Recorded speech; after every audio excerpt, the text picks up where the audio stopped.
Bonjour et bienvenue, voici notre tour d'horizon économique, géopolitique et boursier. Nous sommes le vendredi 14 septembre et pour comprendre comment tourne la planète finance et lorsqu'elle tourne autour du Forex, c'est sur la bourse au quotidien et nulle part ailleurs. Et l'épisode du jour s'intitulera « Et si on faisait enfin une pause sur le dollar ?» En tout cas, le billet vert, hier, a enfin donné le sentiment qu'il pouvait consolider.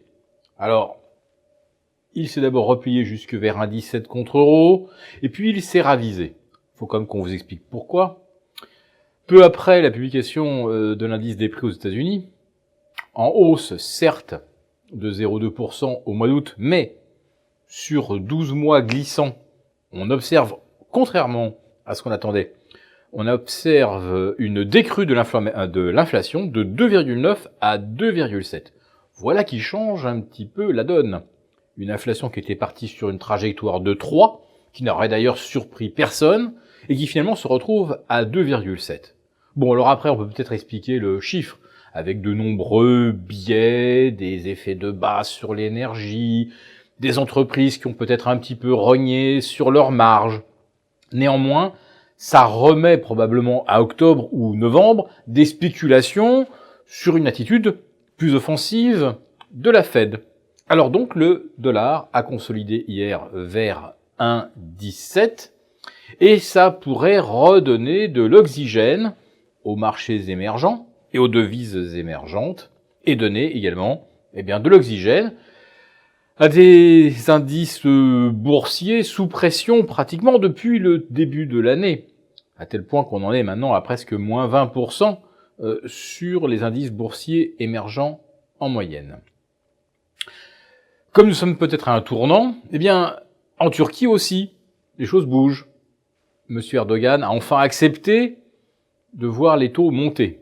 Alors, c'est évidemment sous la contrainte, voire peut-être la menace, mais les taux ont été portés à 24,5% et enfin, la livre turque semble se stabiliser aux alentours de 6 contre $. Ce n'est peut-être qu'un répit, mais en tout cas, pour qui observe le marché, qui observe le Forex, ça nous donne le sentiment qu'on est peut-être effectivement à un petit tournant. Alors si c'est le cas, le dollar pourrait consolider vers un 18,5, peut-être même un 20, et peut-être que ça redonnera un petit peu de peps aux indices européens, car les gérants américains joueront autant la devise que le potentiel de rattrapage des places européennes par rapport aux indices US, qui, nous le rappelons, sont toujours à peu de choses près au contact de leurs records absolus. Jeudi soir, le Dow Jones clôturait au-delà des 26 150, c'est-à-dire à 2% de ses records. On a un Nasdaq qui flirte toujours avec les 8000. Regardez la performance du CAC 40, elle vient juste de repasser positive sur l'année. Vous avez un Nasdaq qui est à plus 15. Donc oui, il y a peut-être de la place pour un petit rattrapage.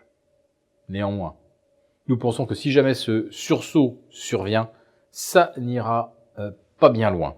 Parce qu'en fait, la Fed, c'est pas tellement l'inflation qui l'intéresse et qui la détermine dans sa politique monétaire. Ce qui compte, c'est la trajectoire des déficits américains. Et ces déficits, il faut les refinancer, il faut attirer de l'épargne. Il faut donc offrir du rendement sur les T-bonds américains. Et peu importe finalement qu'il y ait ou non menace de surchauffe, une inflation en dents de scie. Nous sommes vendredi, c'est donc aussi le moment de faire un petit peu le bilan de la semaine.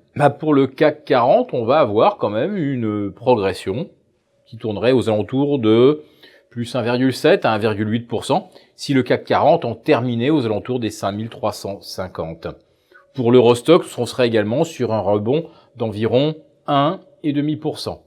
Alors, nous serions beaucoup plus convaincus que quelque chose va se passer de façon imminente si au moins il y avait des volumes, si au moins on voyait des dossiers avec des achats beaucoup plus massifs.